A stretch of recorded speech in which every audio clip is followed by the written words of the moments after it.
Good morning, guys. So, today I want to take a second to talk about these two different kids and how they've changed my life. Now, I grew up not knowing who my father was. My mother, as great as she was, she raised me by herself and she did a fantastic job. But the researcher in me always wanted to know, and my grandmother got me really started on genealogy when I was a kid. She had traced us back all the way to like early 1800s Texas. So each of the grandchildren was given a book depicting our ancestry and the different brackets, kind of like you see on AncestryDNA or 23andMe.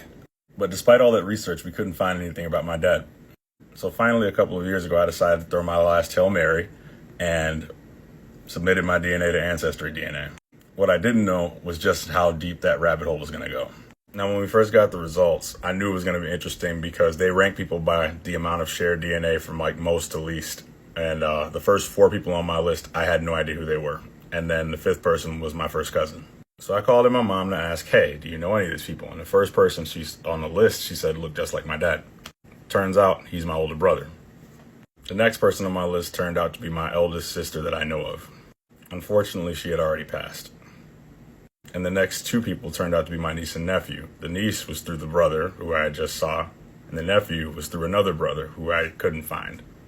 Unfortunately, he had already passed too, but I had put together things and found different obituaries and whatnot.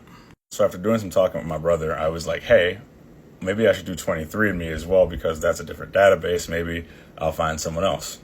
Who I found was my sister.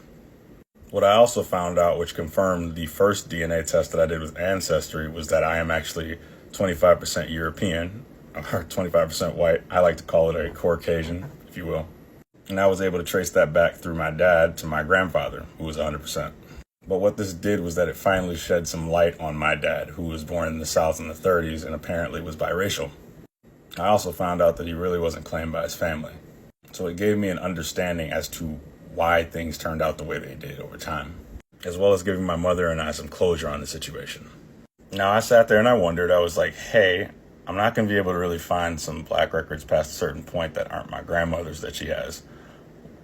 Let's see if I could find out about this side of the family.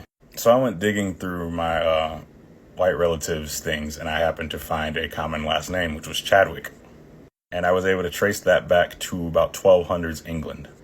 Turns out they made their way over to the United States and Massachusetts, like with early pilgrims. Went from Massachusetts to North Carolina to Arkansas, and Arkansas to Oklahoma, where my grandfather met my grandmother.